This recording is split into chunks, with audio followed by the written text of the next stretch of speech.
The more you expose your pain, the more susceptible you become to others' desire to inflict harm. It's sad, but some folks enjoy seeing others suffer, or they might even make it worse. This sadistic and envious behavior is pretty common and can hold you back in many aspects of life, like at work, with friends, or even in your family. So, mastering the art of concealing vulnerability can actually make you stronger. Imagine you're a tree in a big storm. Leaves may flutter and the branches may sway, but the trunk remains solid, deeply rooted in the earth. That's what we call silent resilience, and that's what we're here to teach you. We'll talk about how you can be even stronger if you are not easily affected by external or internal issues, where each challenge teaches you to be like that tree by acting as if nothing bothers you.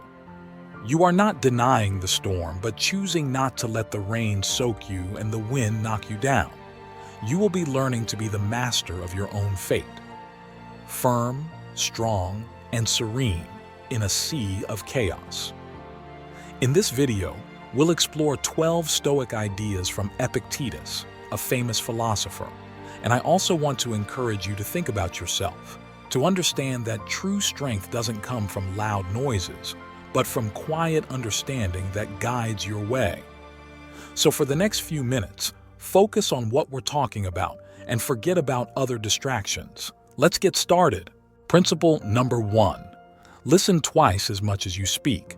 Be teachable. Have you ever thought about why nature gave us 2 ears but only 1 mouth?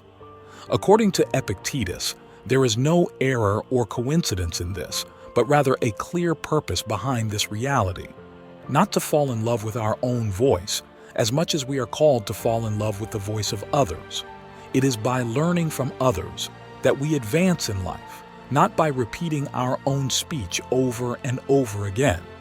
So from today, start paying more attention to what people around you say, and less to what you have been upholding until now.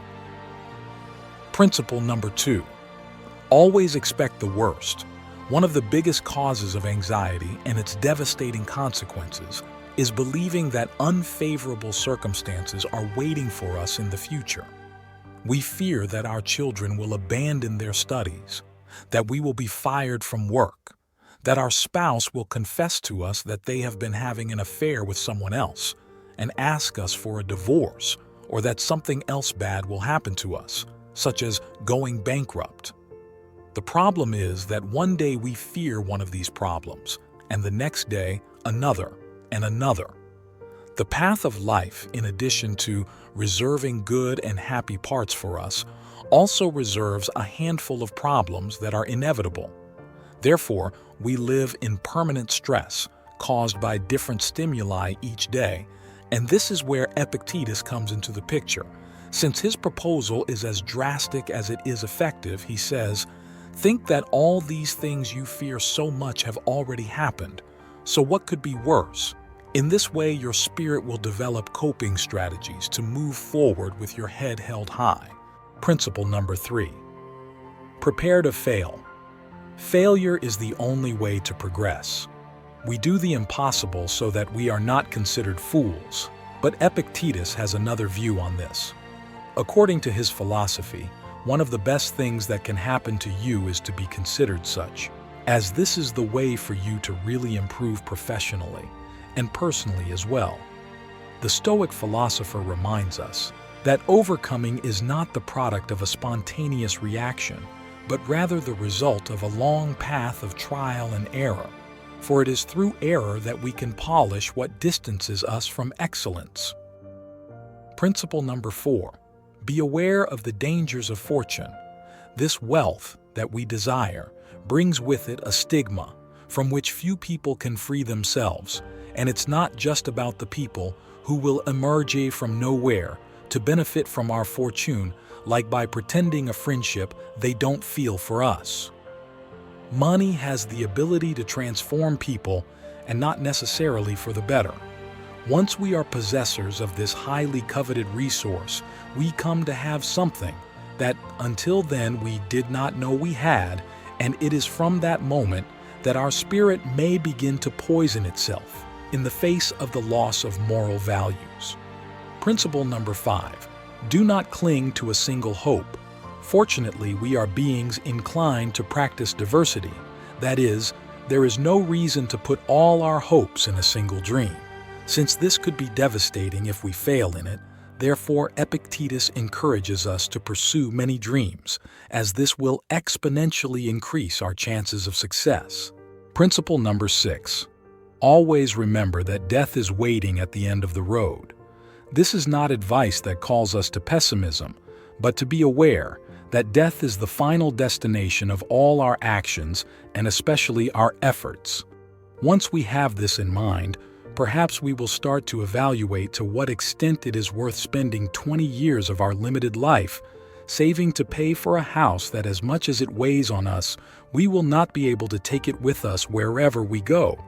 Once death visits us, just as we carry in our bag those objects that we consider indispensable for our daily life, such as the phone, credit cards, and our toothbrush, it would greatly benefit us to carry a small notebook with these Stoic principles, because thanks to them, we will no longer see setbacks as misfortunes, nor life as eternal time we have at our disposal, but we will acquire a more realistic view of our existence and certainly make better use of our time of life.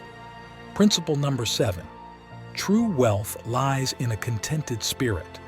Due to the Stoicism, Epictetus had his particular conception of happiness, and we can know it through one of his famous phrases: "A wise man is one who does not fret over the things he does not have, but rejoices in those he does have." This reflection is more than a thought. It is advice to learn, to stop feeling afflicted by those riches that are not yet part of our life, because while we allow ourselves to complain and mourn for what we lack, we lose valuable minutes of happiness in which we could thank for everything we have achieved so far, which is much more than our eyes are trained to appreciate. Thus, a rich person is, above all, a happy person. Principle number 8. Incorporate humility into your life. If you really want to learn something, it is essential that a person learns what they believe they already know. Through this phrase, Epictetus calls us to make use of our humility, especially in the realm of learning. Going through life, boasting of the pride of knowledge, distances us more and more from the authentic knowledge that arises from the conviction that we are completely ignorant about what we intend to learn. In this way, we will look at everything through the eyes of a child, which harbor as much capacity for wonder as they do a desire to learn. Principle number 9. Guilt is synonymous with plague. Narrow-minded people blame others. Ordinary people blame themselves, but the wise see all guilt as foolishness. Thanks to this phrase from Epictetus, therapists nowadays have begun to approach guilt as a feeling to be eradicated from our lives. The only way to win the competition against guilt is to refuse to play with it. The problem is that it results in an easy path, since by blaming others or ourselves, we completely absolve ourselves of the responsibility to correct the mistake. Therefore, resorting to it is a temptation that is hard to escape. Only those people driven by a firm determination to overcome are capable of avoiding guilt and still manage to take responsibility for their actions. Principle number 10. Make alliances with winning people. It's curious how, when someone sneezes next to us, we immediately move away, invaded by the fear that they will infect us. However, we are not so cautious to avoid one of the most lethal contagions we are exposed to daily. Epictetus left us a wise piece of advice about this. Surround ourselves with people who make us want to give our best, because people's behavior greatly influences our state of mind. There are people who drain our energy and ruin our day, while others leave us full of joy and vigor.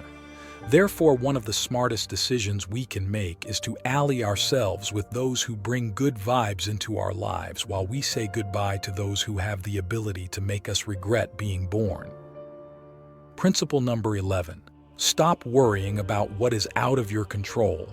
You are the owner of your opinion, but not your reputation.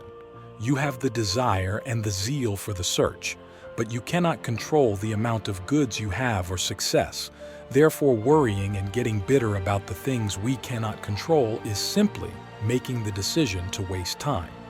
According to Epictetus, we are called to cultivate those values that we have the possibility to change, but it is also our responsibility to let go of what is out of our control, and thus let fate take care of it. In addition to being incredibly useful for everyday life, Stoic principles are teachings that can help us navigate bad times with interest and resilience, as there is no place in their philosophy for fantasizing, but only for applying what is learned and moving forward. Principle number 12, always fulfill your duty. Each one of us has a role in society and in the world. The sun does not need praise or enchantments to rise each morning, but it does every day, and that's final. Thus, just as every part of nature does its job, we must fulfill our obligations. If we are waiting for pleas or praise to do our work, we are failing both the environment to which we belong and ourselves. If we know what our task is and are aware that other people depend on it, it is our moral duty to carry it out without waiting for anyone to remind us. I hope you liked the video, and since you've made it to the end, share your ideas with us and write guide in the comments. If you're new to the channel, please subscribe. See you soon.